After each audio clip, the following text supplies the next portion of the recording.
That is such a great comment there in the in the private chat. That's such a great comment, Stephanie. So hey everybody, it's Zach Clayton, president and founder, Community Pay It Forward, Community Dare to Care. This is Footprints Forward. We welcome you here, and we are waiting for our host to be joining us. So, I take it Erin is in Central Time. Yes, she is. Oh no. Yeah, okay, because I made the mistake. I thought she was in on East Coast. So so we may have a problem here, guys.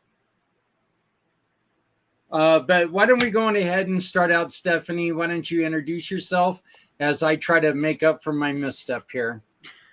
All good. Hey, it's a Monday morning, you guys. Good morning, Zach. Good morning, Mr. Z. Nice to see your face. Good morning, Patrick. I'm glad we got, the pre-show chat in there. My name is Stephanie Simoes. Good morning, everyone that might be tuning in.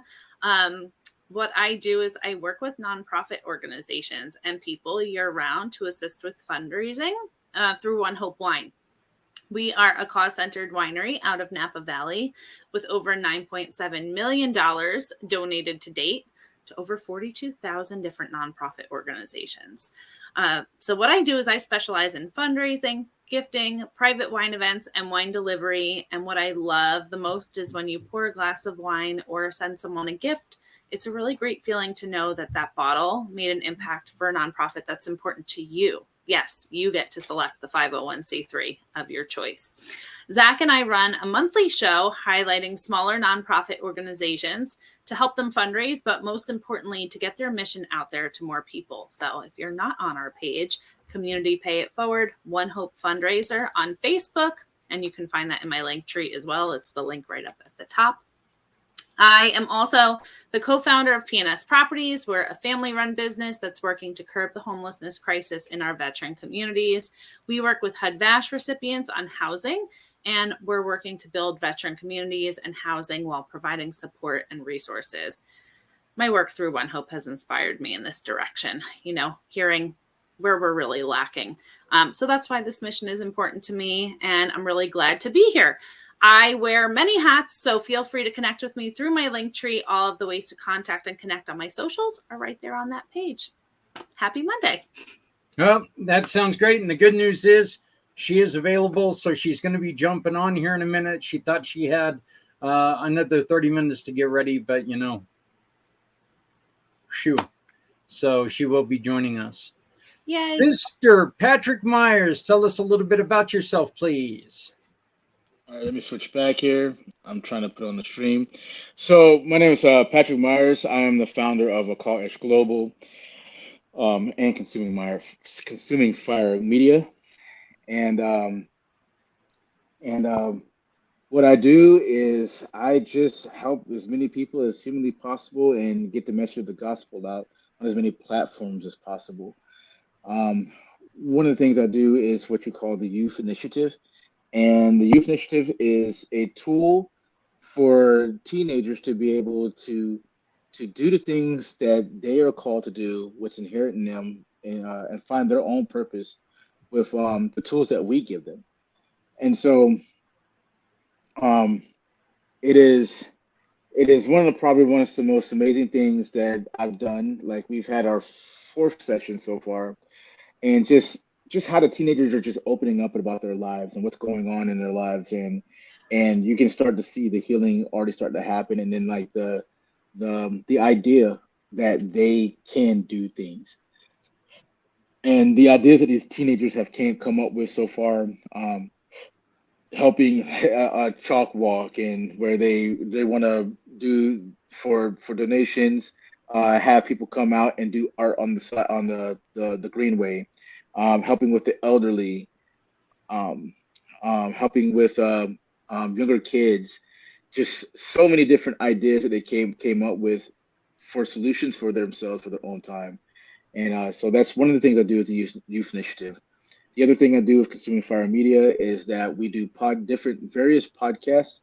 The first one is the Men's Pit Ministry podcast, and we got 2 episodes up on Spotify right now, and they're going to be coming out more and more frequently.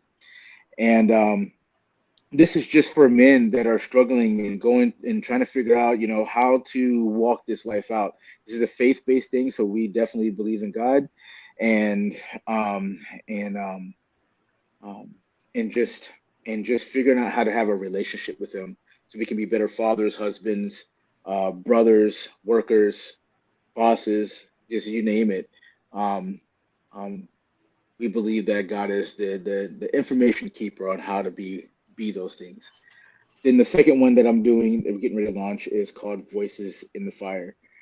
And this is for people that have just been through really, really hard times, and you come and you just share your testimony on how God got you through these things, and just share pretty much your testimony of your life, um, how you got from where you were and overcame whatever difficulty it was that was in your life, and how you got to this point now and walking in victory. So many people can use our testimonies and what we've been through. I'm only made to reach so many people, but you, as a viewer, and every single person in this group, um, we can help. We are individually suited to reach our own group of people. That's how we are created, and so um, Voice in the Fire helps us do that. And we have another one launching too, and I'll talk about that when we get a little more to that point. But this one is for the businesses and local businesses in the area to be able to come on and talk about what it is that they do, how they got there, and stuff like that. So um, those are some, and I go out and I tell as many people about Jesus as I possibly can. So that's who I am. It's Patrick Myers, and I call Edge Global.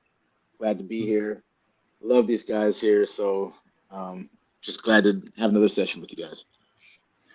We're thrilled to have you, and we're going to get into a very little bit about what we were talking about right before we came on air while we're waiting for our guest to join us, because I think that we made a couple of really good points, and I think that it's something that will help people out a little bit. After we get the introduction from the one, the only, the great Mr. Z. How you doing, my brother? I am feeling very grateful to see everyone here. Zach, the goddess of the grapes, Steph, and of course the man himself, Patrick. Just want to give you a big kudos to you, Zach, for putting out that fire in a very calm, relaxed, and a very strategic demeanor. You didn't panic, and I'm glad there's always time to move forward in the right community footprints. And it's always great to see your face too, Steph, but more importantly, seeing that your organs are back in place, like we're all here today. And of course, Patrick, always great what you're doing. So, with that being said, I sort of have an announcement, but I'll put in my introduction. It's kind of a re-announcement or Z announcement. Hello, world. My name is Z, or you can call me Mr. Z. I am a web developer, and I am also a consultant that specializes in helping nonprofits, family-owned businesses, veteran-owned businesses, and entrepreneurs like yourselves who are looking to announce upcoming events, book online appointments, or accept donations and sell products and services without the use of eBay or Amazon. I also provide a free consultation to those who are looking to get started on their brand new website, and to those that have an existing website, but they're not comfortable with the idea of accepting payments, not comfortable with the idea of making changes to the back end of their website, whether it's WordPress, Squarespace, Wix, or even more. I do want to emphasize that I do have a referral program called Z Referral Program. And that is if you refer me to a nonprofit, family-owned business, or a veteran-owned business, or anyone that is looking to modify, develop, or redevelop a custom website. And once they become a paying client, I will donate $149 towards the Community Pay It Forward or a nonprofit of your choice. So I do want to say thank you very much for having me, and I am certainly looking forward to seeing what we have in store for Community Footprints Forward. Thank you. Back to you, Zach. Well, thank you so very much, and our guest has just popped on, but I do want to say one thing that's a little bit personal. Yesterday, I want to thank and congratulate my wife Adrian, because she stuck with me for 1 year. Yesterday was our 1 year anniversary, so we went for a drive through the mountains, and we went to go pick up a young man that's a very important part of our life, and we had a great time doing that. So, but I think that the best way to introduce our guest today, Patrick, is with you, because she was a guest of our show a little over a week ago on the wine event, talking about all the stuff that you're doing. You are doing some work with her. So why don't you go on ahead and introduce us to our guest, please? So this is Erin Davenport. She is amazing. Just when I first met her, she just has an amazing testimony, an amazing story of like where she'd been through and how she got through it. And it was one of those things where, like you guys heard my story, it just captivated me. And then not just that, but it's just the person behind it, behind her story, her resilience and her ability to just overcome and just think about where she is at and where she wants to be. And I found that just very, very inspiring to myself also. And so she's a great friend and has been a very good cheerleader, helped me move forward in the ways that I need to. And so it's my pleasure to welcome her onto the show. Well, Erin, thank you for putting up with my lack of knowledge on where in this wonderful country you live, and time zone deficiency.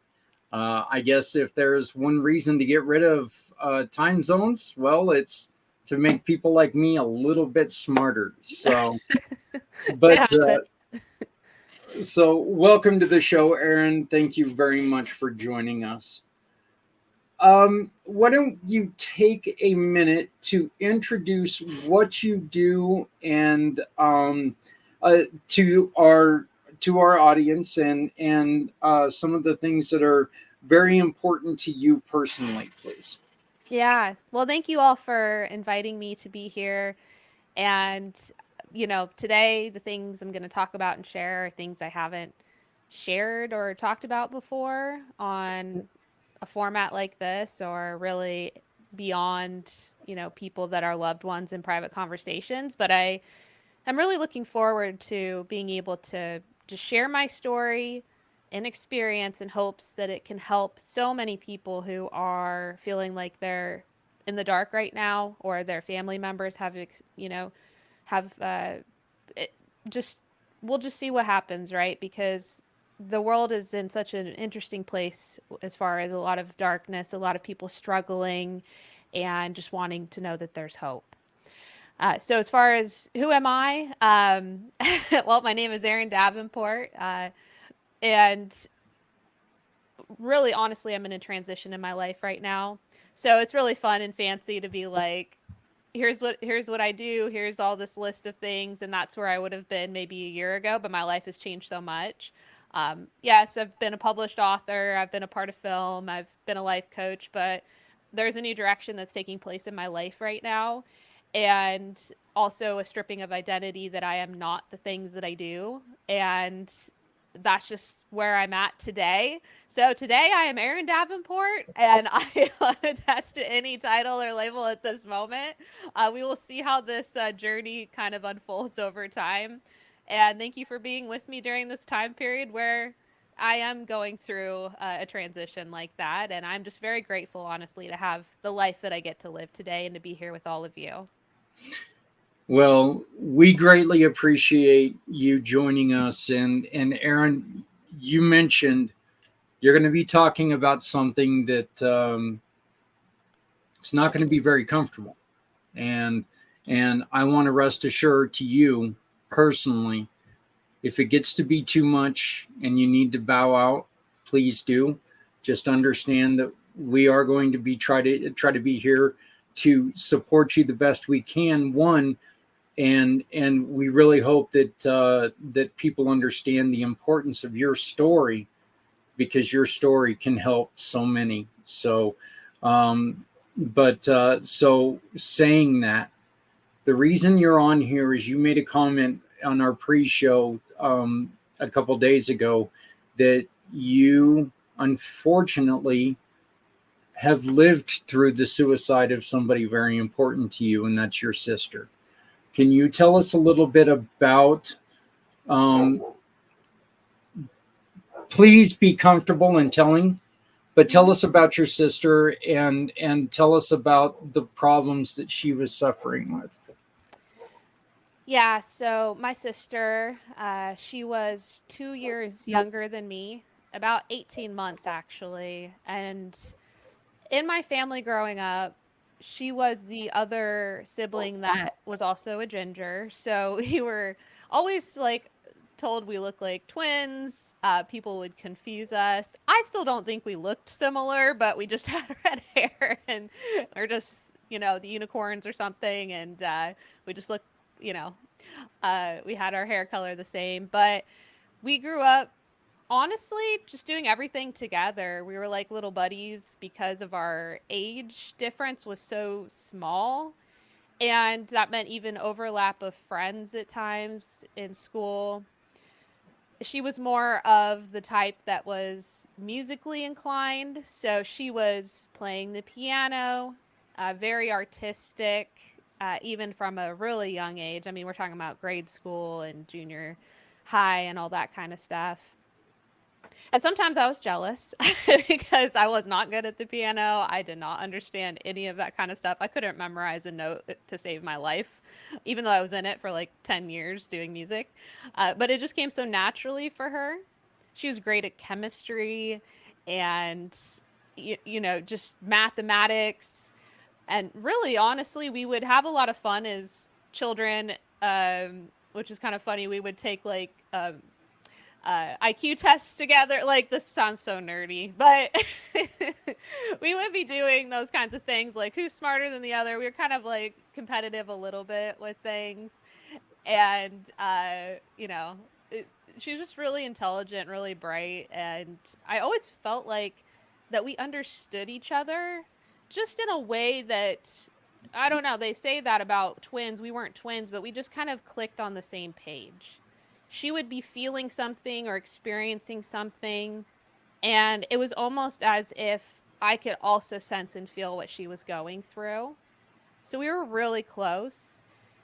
And even when my family couldn't console her or there were things that would go on, she always trusted me, and I was always that safe person to go to where we could have a conversation, and she knew that, I wouldn't tattle on her or as we got older, that she just knew that I would be her friend.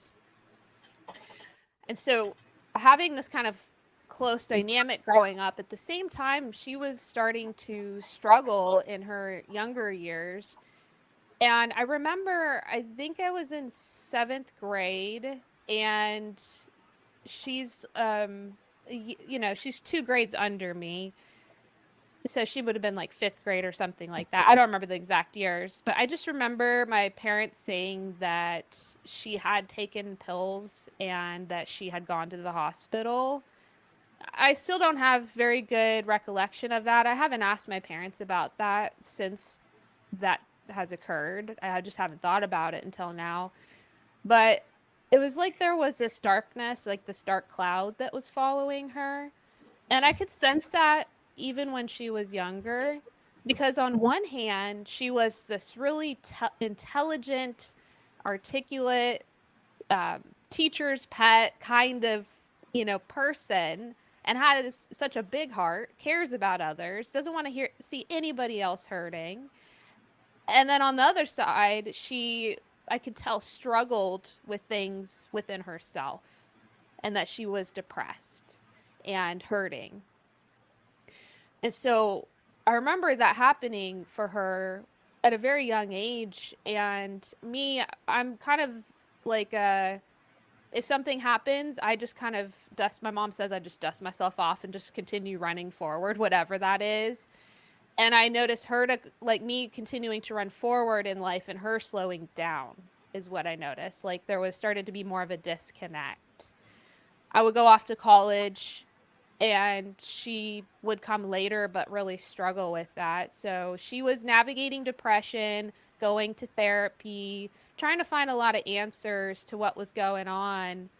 And it was when we were both in college together at the same college over in Nebraska. We had moved from Iowa to Nebraska to go to school. And we were there, and she started to get very paranoid. Later, we would find out that from her diagnosis ended up being schizophrenia, and that she was starting to have like attacks of like seeing things, and she started to become very afraid of the world. Like before, she was like depressed, and I don't know how much of that stuff that maybe she saw things before and was struggling and maybe didn't share it. I'm not sure. But it really hit at around 20 when she was in school. She's going to college for chemistry. That was her major.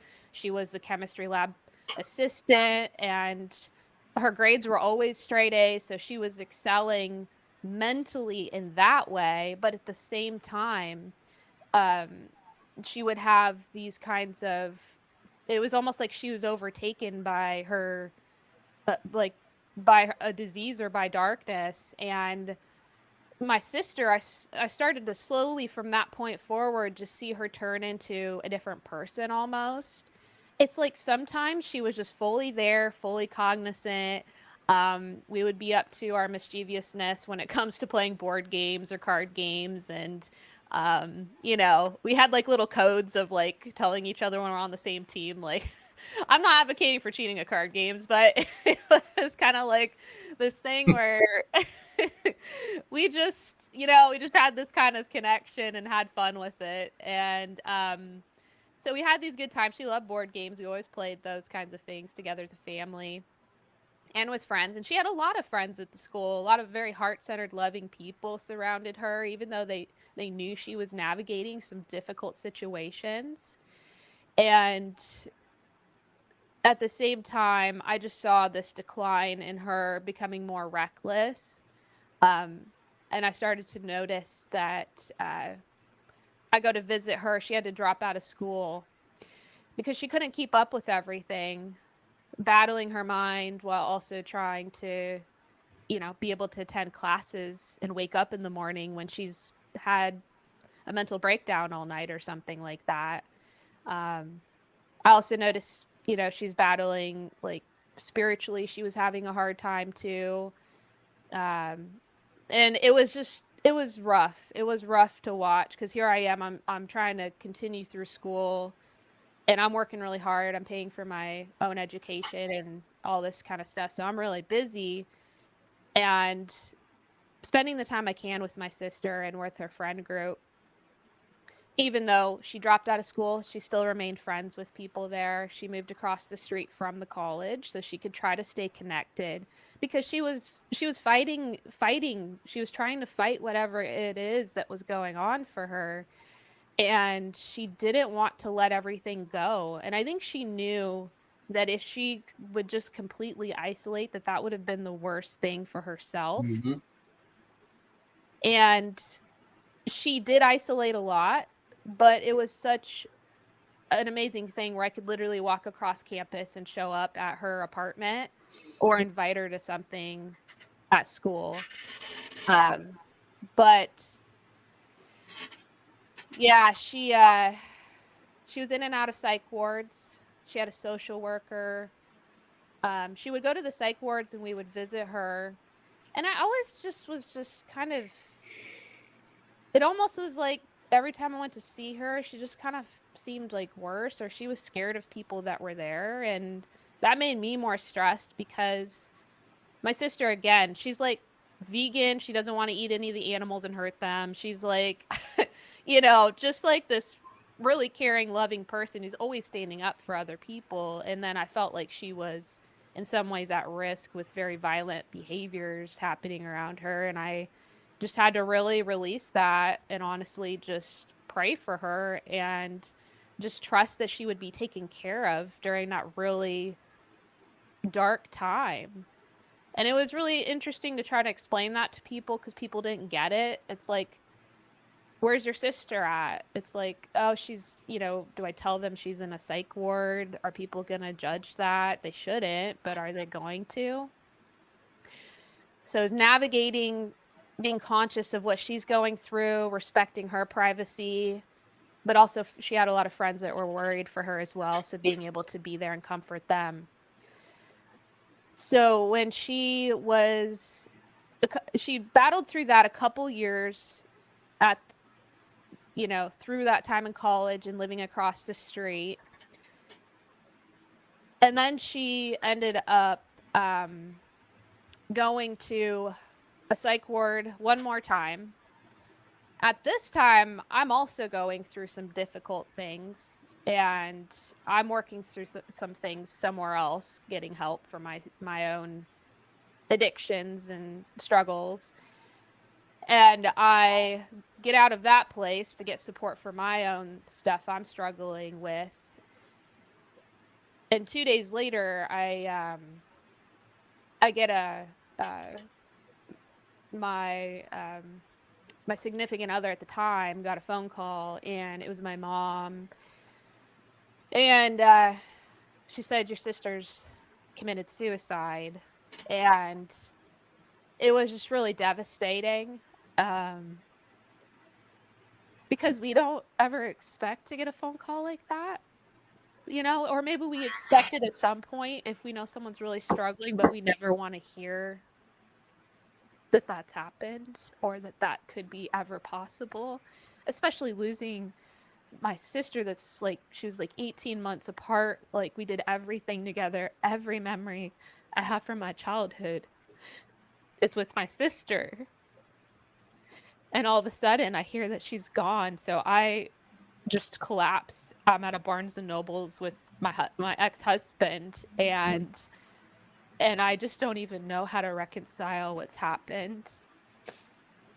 And I remember she had sent me a letter a couple weeks before that, in that she had had a mental breakdown. She had shaved her head. I was like, this is not sounding like this is not going good. Like, this is not good for her. And then I found out that she had, and this has been a part of a forgiveness process. Honestly, with the mental health system, I am just continually like, God help me to forgive. God help me to forgive. No one ever does anything intentionally. They had given her a new medication that was a very high dosage right before she had left, and the side effect was suicidal ideation, and finding that out and just being so upset. And I guess my mom and her were baking cookies, and my stepdad, I won't get into all the details because nobody needs to know all the details, but my stepdad was a cop at the time, and he was getting ready for work, and he had sat his gun on the bed, and my sister knew and had Googled exactly what to do to get it out of the holster, and all of a sudden it went from them making cookies to my sister taking her life. So And I don't know what her final thoughts might have been, but I just hope that she knew she was loved. And I know how depressed she was that she couldn't live a normal life. At least she felt like it. She always wanted to be successful and have a normal life and have children and have a family. And she had said, I can never do any of these things. So being so smart and intelligent to know that the life you're living isn't the life to the fullest. And I think that she had just given up. There were signs maybe that we look back on where she got rid of her dog that was like her best friend and founded a new home. She had just wrecked her car on accident and it was totaled, so she had lost her only way of having freedom. And she had visited my family that she hadn't seen in years, my dad's side of the family. There are all these signs looking back, and I don't even know if she knew that she was doing those things, and maybe she did, but yeah, so I heard about those things that had happened, and I was living out of state, and I came out for the funeral, and I think I spoke even at her funeral just about her and what I appreciated about her. And so, yeah, so that's kind of what I've kind of been navigating through is how to reconcile when someone that is so close that's always supposed to be there is not there, and the memories that I'll never get to make with her, to know that her life was so short, anger at times of like, why did she have to suffer, why was she sick, what could I have done to help her. There's all these thoughts that go through the mind, but I think that it's not able to be understood to a certain degree, and to allow it to be what it is where I'm at today, and to allow myself to grieve when I need to grieve. And it's been, God has used this opportunity of working through my grief. Not that he ever wants us to go through stuff like this, but to really be there for others, because people knew from my school what had happened, and the amount of people after that who had lost someone that was close to them. I've been able to at least tell them, I understand. I can't take away their pain, but that I can be there for them. So I never want anything in my life ever that goes down a dark path to ever have no positive meaning at all at the end of the tunnel. And I'm very adamant about that. Anything that's happened in my life, in the Bible, it says we can count it as all joy and be able to bring something out of it. And it doesn't have to it doesn't have to be that way in order for me to be happy, because I am just going to just trust the process of just life in general. But what a waste it is if I don't, like, right here today, to be able to be like, hey, forever, anybody who's listening right now, if you've been through this, I understand going through the loss of someone that's a family member who's committed suicide. I understand how heavy that is and how painful that is, and to be able to let you know that I know and I understand and you're not alone. So that's what I mean by bringing something out of it. Let me, first off, Aaron, my heart breaks for you and your family, and I appreciate you sharing your story. One of the things that we always hear, and you mentioned it, after the fact, you guys were seeing potential signs. What were those things before she took her life? Were they just coincidences, or were they just afterthoughts? Yeah. You mean like when she was giving away the dog? Yeah. Was it, and I really don't want to play this down, because I understand how important, especially the giving away the dog was. because that is one thing that that generally, when someone knows that their life is coming towards an end, they do start giving away things. Yeah. But you know what? I gave away my toys as a kid, and I had no intention on Yeah. losing my life. But so it's not like this is something solely to people. What did it ever raise any red flags at all? Or was it kind of one of those things that you were just like, that's odd, but that's kind of the way she is? Yeah. I mean, I think that's really important to discuss because, I mean, if there are people that are listening too, that they're wondering or having awareness of signs of people doing things and just having that in the, not to be paranoid, but in the back of their mind, if they know someone who's struggling. It was out of character because her dog, Elvis, I mean, Elvis was a mess. Elvis would have accidents. She still loved the dog. It was just like, my sister's very clean and tidy, and she had this like chaotic animal, and it was her best friend. And it was the, companion for her daily life. I mean, when she wouldn't leave her apartment, she had the dog. And I think what you're saying is very important to look at because it was out of character.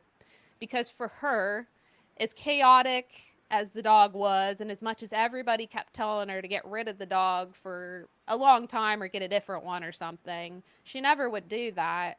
And at some point, within 2 weeks, I think, of when this happened, she had found the dog a new home. And she cares so much, as I said, about others and about people, animals, all that, that I'm sure she wouldn't have wanted the dog just to. I don't think she could reconcile probably if she didn't know what was going to happen with the dog. Even with the car accident, it was very strange because it's like all of a sudden she gets rid of the dog, she gets in a car accident, the car is totaled, that's gone. And I think that might have honestly been a breaking point almost for her as well, because her only sense of freedom, whether she should have been driving honestly or not, was that she had a car, because otherwise she was completely isolated. My family, my mom, and all of them lived a couple hours away. So for her to go see them, my parents are busy. They can't go drive a couple hours, go back, drive, do all this stuff. That was her way of visiting the family. That was her way of going to the grocery store. And it was her lifeline in essence. And so that being gone, I'm sure was extremely devastating because I'd heard how important the car was for her before that. And then as far as visiting my family, she hadn't, some of them are in Texas. So she hadn't gone to Texas in a really long time. Like, we're talking a decade probably. And she's going down there and going to a, Cowboys game and all this kind of stuff. And it seemed like that there was something there. Also the fact that she wrote me a letter. She didn't write me letters when she was in psych wards usually. I think that was like the first time she ever had. And the fact that she wrote me a letter where I was located and was like communicating and found out my address and all this stuff, that kind of spoke to me of something as well. So I think that there needs to be maybe awareness of and I think there sometimes is a denial. I just want to end with this for now. I think there can be a denial sometimes on my part in my situation where you just never want to dream that something so bad could ever happen. That's like, oh, that can't be. That might not be what's happening. Because it is so painful, honestly, to look at and to address, whether I'm conscious I'm doing that or not. But yeah, absolutely. People giving away things that are out of character and things that are really important to them out of the blue, I think is a warning sign. Aaron, and I don't want to take up all the time here, but let me ask this. And you were talking about, whether the driver's license was a good thing, having the car was a good thing or not. Someone who has the emotional difficulties that your sister had, would public transportation, would that been more of a trigger for her? Would that be one of the reasons why you would want to keep her away from stuff like that? Because I know that just getting on like a public bus, or I traveled to Texas once on the Greyhound whatever stuff. Yeah. I don't suffer from things like that, but I was very uncomfortable. Yeah. Would it have been problematic for her to be on public transportation? Yeah, that I think would have been also extremely stressful, because there is a sensitivity that is there that's heightened. They say that about people with autism, right? Their triggers. Yeah, and I wouldn't be surprised if she was undiagnosed with that as well. But that would have given her so much more stress. I just can't even have imagined that for her. So I think there might be kind of like this gap, even as I'm thinking about it, with just like, if someone does suffer, how do they have that kind of freedom, but also at the same time not causing more angst and detriment to their life? Well, again, thank you to you, and my love to your entire family and everything. Patrick. Yes. Well,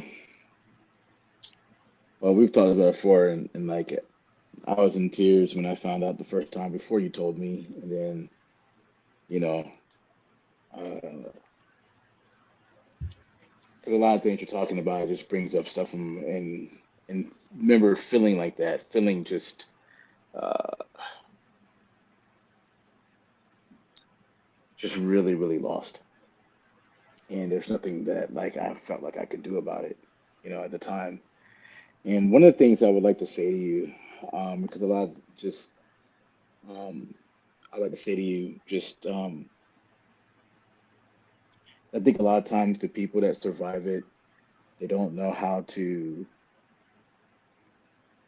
They have a lot of just thoughts of what they could have done and different things like that. And with everything that you're telling me or you're saying that has happened and other things that I do know, um,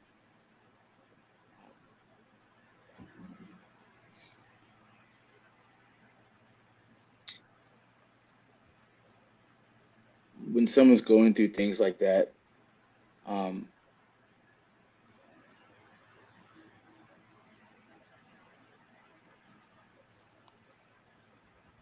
I when I used to deal with the teenagers, right? I'm trying to be wise in what I say.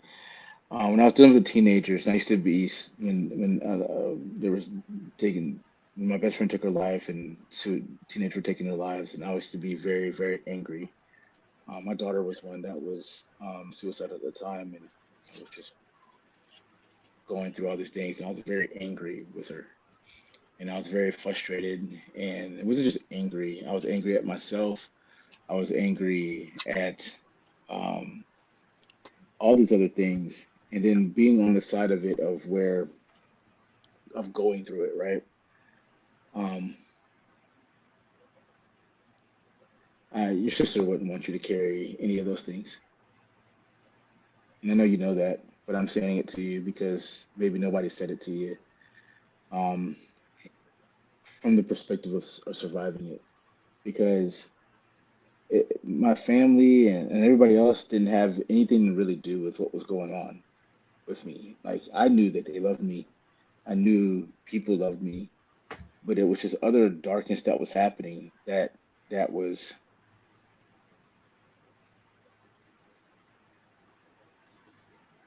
that had nothing to do with anybody personally, really. And you're talking about schizophrenia, so you're seeing things, you're hearing things, and then you go into one of those places, and then those places are crazy. I've been there, and whatever you have going on with you, times it 100 when you step into one of those places. It just ramps up because now you're dealing with everybody else's crazy on top of your own. And um, but I can tell you 100%. You know, even with her writing that letter um, and stuff like that, that she loved y'all very much. Um, there's just sometimes just things where we can't just hope runs out, and it's not nothing personal. And and for the people out there, like, what was the question I would have to ask you? And from the survivor side, right? Like you're the survivor of all these events. What would be the thing that you would want most for people to be able, like, what tool would you want people to have to be able to identify these things or be able to stand in the gap? Because there's so much advice out there, right? Um, but when it's on your doorstep, it's a whole like it seems like that advice and all that those resources are never there, Yeah. right? That's really like now I have all the resources, right? I didn't have it then. And so, what would be the thing, the major things that you would say would be the tools that you would want and you think people should have? Yeah, that's a great question. Um, I think that just the first thing that comes to mind is that sometimes in my life, and maybe someone else can relate to this, is that we get so busy that we miss being in the moment. And I was so busy with my life, um, all the other things going on, my own problems.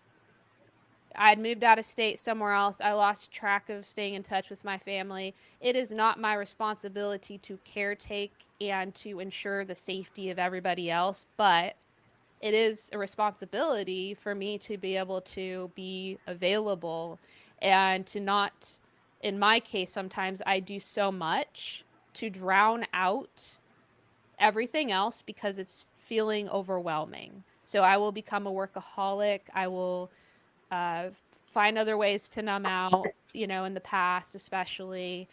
And by doing that, I'm doing myself a disservice because I don't want to deal with the reality of what is going on. And also, it's doing others a disservice. And I don't have, I guess you could say, like you said, Patrick, I don't have regret as much as more of an awareness and a way of how do I want to live my life from this point forward when it comes to the people within my life.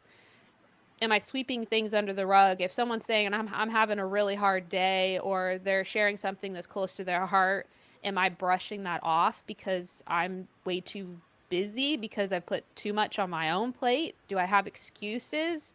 Um, because when it comes down to it, and before, my dad has also passed away, not from suicide. And and I remember telling him, "Are you going to regret that at the end of your life that you didn't work enough or that you didn't spend enough time with your family?" And little did I know a couple years later that he would unexpectedly pass away. And that was always seared into my mind as a reminder of I still have moments today. I get so busy and I'm like, wait a second. The thing that is so important in this life are people, are Yes. the relationships that I have. And so I would say if anybody's watching and that there are overwhelming situations with family members or loved ones, to maybe push pause and take a moment and to address whatever might be going on or to be available even when you feel like you might be at the end of it, or take that time for yourself so you can recharge and then be available, because sometimes life is it's burdensome, but I do guarantee if we ignore it, that is the last thing that we want to do because the consequences are a lot higher at that point. So, again, we're not here to save anybody. We're not here to be people's superhero. and also we can be present and we can pay attention. So I would say that that is something that's really important that came to my mind. And also the strength, as we've talked about before, is that I have reached out for help. I would say if people are feeling overwhelmed, like my mom, she was a teacher. She was a new teacher doing a new career, and she was essentially became the caretaker of my sister for periods of time of years. And I would say surround yourself if you're caring for someone that's really struggling or there's somebody in your life, ensure that you're asking for help. Ensure that you're bringing in a group of people to help to lighten the burden and to be able to then ensure that you're taking care of what you need to be for yourself. But also there are different perspectives that people can have around us, that they notice things that we don't notice or may know resources that we may not know about. So those are some things that come to mind just immediately as you ask that question, Patrick. I have one more for you. Yeah. Okay. In what ways can you see, like I know you kind of explained, like, you know, you how you see life differently, but what is the main point of strength that I think that have you gotten out of everything that has happened up until this point? Like, what is the superpower that you walk away with out of this? Yeah, that's an awesome question. um, with my sister and what has happened through her situation, and as I briefly mentioned with my dad, who also passed away early in my life, it has really helped me to see how precious this life really is that I get to live. And do I remember that every moment of every day? No, but it has really shown me that what do I want to be personally doing with my time? What is the priority of my life? And also it fuels me to help other people because, as you know, many of us have probably walked through something. We can be able to walk with other people who are going through that, and as I shared a moment ago, be able to lighten the burden along with others. It's also deepened my relationship with God, which I threw into the trash a while ago, and I just recently picked it back up, and I was like, wow, this is so precious, because if there is no point to life, then what is the point? And I will tell you that that is what caused me to almost go down the same path as my sister this last year, is when I threw all of my beliefs out the window and there is no purpose to life. Well, then there is no purpose when we kind of have that kind of thinking.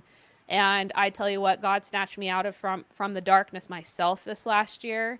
And that now I have a purpose. And the purpose is that I want to be able to be a light in this world that is so dark. And Patrick knows exactly what I mean, because we've had so many conversations about this, and that we have such a short period of time to be here and to ensure that it is well utilized and that we are connecting in a really deep and powerful way, and that there is a light like at the end of the tunnel, not to use a cliche, like there is a purpose of being here. And that is what fuels me to move me forward, and to be able to snatch people or be a part of snatching people out of the darkness. And there are so many ways we can do that in this world, but that is what fuels me today. And it's doing things like this, where there may be someone who's listening right now who is depressed, who has suicidal ideation, who is wondering what is the point of life, and to just say, you know, hold on, there is something there, and cry out for help if you need to, because you know, your life is precious, and the suffering that is there absolutely is there. We have compassion, and that doesn't have to be something that is forever. Like there is hope, there is a way out. And, you know, for me, it was that surrender of admitting I couldn't do this all on my own. So that's what fuels me, Patrick. And you got me now going on this. I don't want to start like preaching or something, but I will stop there. Okay. Okay, Stephanie.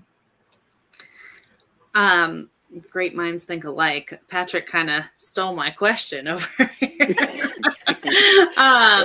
I just want to say thank you so much for coming on here, sharing your story. You have incredible strength. I have chills still from when you first started.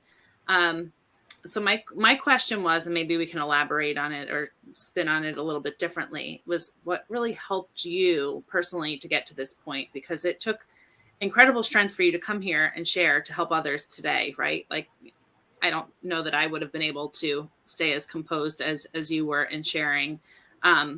If there are other listeners watching who are still struggling, who may be in a similar situation, are there suggestions or resources that have helped you to kind of move forward to get to this point after such a great loss? I was going to ask about your faith. You've confirmed you've leaned into your faith. Yeah. But were there any organizations maybe that help support you or get you through? Or was it the family around you? Was there anything that kind of stood out to kind of help you through? Yeah, that's great. There are a lot of people that came together. So I was in college still, and so I had people who understood what I was going through. And I think it's also not isolating myself, because there's a great opportunity at that point to be so sad and depressed and not want people to see me like falling apart, that there is that tendency to be like, oh, let me just go to my dorm room or my apartment or my home and just like close the door. But that's the last thing that we need to be doing in that situation. So as uncomfortable as it is, to really get out there still and to be like, even if it's a text message of, hey, do you want to come over and watch a movie? Or I just need to get out of the house for an hour. Do you want to go to lunch with me? If you have a full plate and you feel so overwhelmed, ask for time off work and ensure that you're doing something that is going to be uplifting for you. So not just to isolate and not to make it worse, but really to look for an avenue of support. One thing that I did do too was, it's just kind of miraculous, but I went down to, someone sponsored me. At that time, there's no way I could have afforded to go to I went to the Meadows, which is a treatment center, but it was for grieving. There's a grieving workshop. It's down in Arizona, and it was a week long. And I went there with a couple other people who were grieving different losses in their life. And so that's something that I can recommend that was very helpful. And it's in a group setting where there are other people working through some really heavy things, and you understand that other people understand. And that was very helpful for me. Also, continuing to not give up on myself. And that meant being open. Because I don't know if there's a one size fits all for everybody, but there are things that come our way that are opportunities. Like, I could have told the person who was going to sponsor me to go to the Meadows, no. I could have said, no, that's uncomfortable. My schedule's busy, or I don't know what that is. But I stayed open. So if someone's going through grieving and having a difficult time, stay open, to what people are offering. Pray about it if you do pray. And ensure that it's something that's actually going to be helpful for you. But the least and most unexpected ways that things have come into my life that I was like, oh, that I've never heard of that before, that doesn't sound helpful, end up being some of the best things for my life. And sometimes it's breaking for me past the stubbornness. I don't know if there's any other stubborn people out there. So yeah, those are some different ways outside of my faith, I would say, that have really given me comfort. And yeah, hopefully that helps somebody. Mr. Z, and I know that we're running really, really tight on time, but I just want to find out if you have any questions or anything to add. And why don't we go on ahead and also throw in the part where, what have you learned today? Of course. I want to start off by saying thank you, Aaron, for sharing your story. I know it takes a lot of strength and courage to share your story, and it really means a lot that you're willing to share your story and your relationship with your sister, who was 18 months younger than you, who's accomplished so much, and you both were very close. And you're absolutely right. It's not your responsibility to be everyone's superhero, but it's nice to feel like one. And the fact you're making a huge difference towards those who are experiencing what you went through. And it's nice to know that they could go to someone like yourself that can give them that sense of hope and be the beacon of their life. And, no one ever wants to go through it alone. And, Patrick had mentioned, had he had those resources, things would be a lot more different. And now that you could be the resource that people could listen to, talk to, without having to feel alone in the process. And I don't want to sound cliche, but you are showing them the light to the ways that there's hope. And you brought up some great points about the signs. And I'm no expert by any means, but this is something that I'm going to think about, sort of blending into what have I've learned. One of the biggest signs, I suppose, it's when they're acting out of place. When you have someone who's a all-star athlete, someone who's an expert person who plays the piano or playing instruments, and all of a sudden they lost interest in what they do. That's something that I should probably be on the lookout for when someone's just completely out of place. Um, and I do want to just say that it's very good to know that there are people like yourself that are using your experiences. I don't want to say use, I would say sharing your experiences to help those who don't even know the signs yet. And maybe they have a sibling that they're not so close to because they're very busy with their work. And just take a moment to say, you know what? I wonder how my sister's doing. I wonder how my brother's doing. How's my cousin doing? And I think hearing your story kind of reminds them that, you know, our careers come and go, or some careers will last a long time, but family will stay forever. And my impression of what you're doing, it's phenomenal. And thank goodness that you were able to get that sponsorship towards that retreat, Mhm. because it's really hard to find someone who shares the vision that you have. Like many people here, you got Patrick, Zach, Steph, who have that faith in not just helping others, but what others can do to help others. So I do want to say that what you're doing, it's fantastic work. And if I could be so boorish to say, on behalf of everybody here, we're we're so glad that you could share your story. And it's good to learn from people who have experienced it and not finding out until it's too late. And my question for you is, you mentioned that you wrote a book, or if you're an author, uh, if you are an author, what's the name of your book? Yeah, that's a great. Okay, so it's I brought together other life coaches and like chicken noodle soup for the Lovely. soul kind of style. And it's the same concept, I guess, because it's 50 the first book was 52 stories about life coaches who overcame hard times in their life, and it shows that they made it through it. And it's called Short, Sweet, and Sacred. And there's actually 3 of them on Amazon that you can find there. And people have given really great feedback about how the stories have been uplifting to them during times of, you know, a breast cancer diagnosis. There's some coaches who wrote about that. I share about my dad and him and his passing away and that experience. Uh, there's a lot of stuff in there, something for everybody. Well, Aaron, thank you. Thank you. Um, again, takes immense strength, and your story is very, very powerful. So I appreciate it. I appreciate the pain that you just went through telling this story, and I hope that it's going to bring the strength to someone else that's out there. Um, I do wholeheartedly believe that this is the one story that proves what our name of this show is, that your sister, we wish you would have known that no matter how softly you walk, you always leave footprints. Yeah. Look, you're always going to be missed. Okay. And so this proves that point. I don't want to put you on a spot, but as these guys were asking, what would be the one thing you would tell a family right now that's going through the pain or maybe the fear that they have somebody who they're about ready to lose? What would be the one thing you would tell them? Hmm.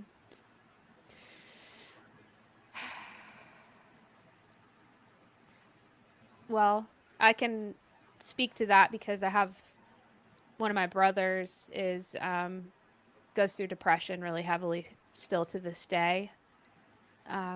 He's someone I still worry about. And what I can say is that just be there for them when they're reaching out. And as Z said earlier, be intentional about reaching out. Also, maybe asking yourself, where can you find your hope? Because if I feel like I have to hold up the universe, that's a lot. That is a lot for anybody to have to do, but I know where I can turn, and I talked about my faith. So what does that look like for you? That you can be able to know that there are resources out there that are even bigger than us that can absolutely orchestrate a miracle in your life. And so I would say that would be something to think about. Stephanie, what did you learn today?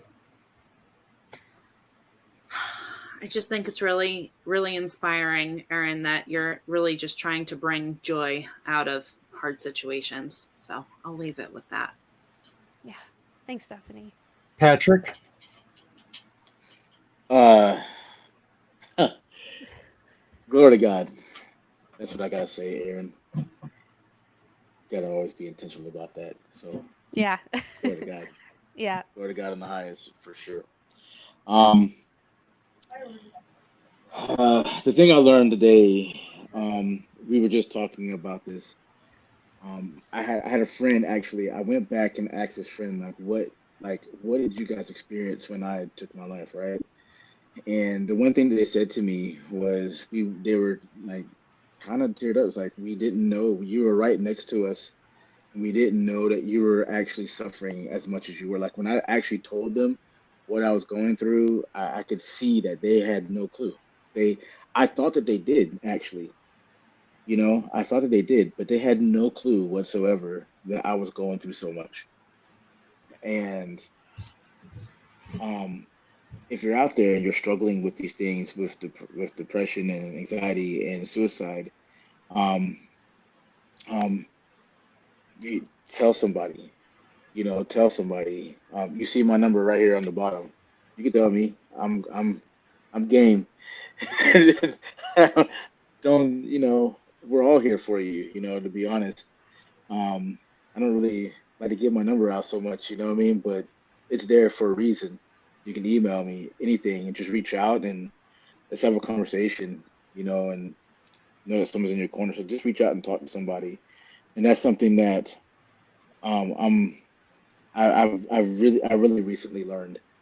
I mean, I knew it, but I didn't know how much it affected people because they want to know.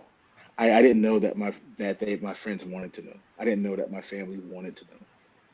And it's not whether or not sometimes people can do something for you or do something about it, because a lot of times the people closest to you, they're not equipped, but they can love you through it and love you unconditionally through it. And that's sometimes the most important thing, because that's one of the things that I felt like I wasn't loved.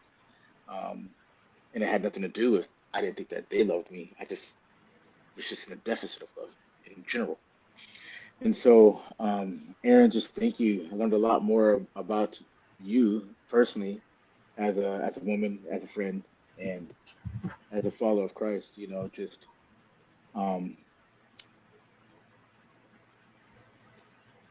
the strength that it takes to keep walking forward, and then what God can do as a force multiplier of that strength when you're yielded to Him.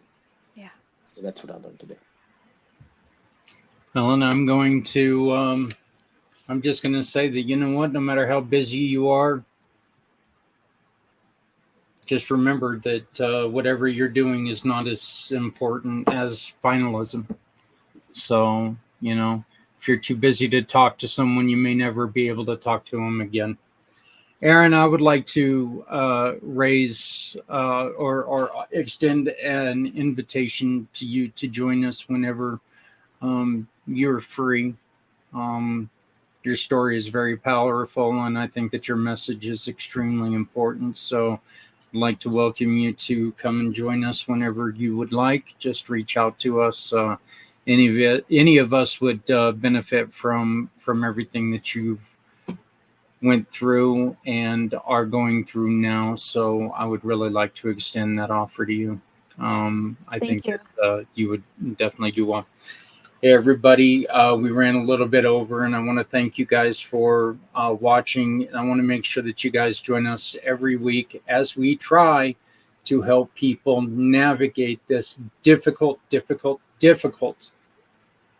situation, because suicide is final. You know, you can't recover from suicide. Once you're gone, you're gone. So please make sure that you love somebody, because we're showing right now that somebody out here loves you. My name is Zach. For our family, Stephanie Samos, Mr. Z, Patrick, and Aaron, I'm even going to throw you into the family here. We thank you very much, and we will. Yes, and Zephyr, she had to go and make herself be known. But we'd like to thank you, and we will see you next week, right back, right here on Footprints Forward. Thank you very much.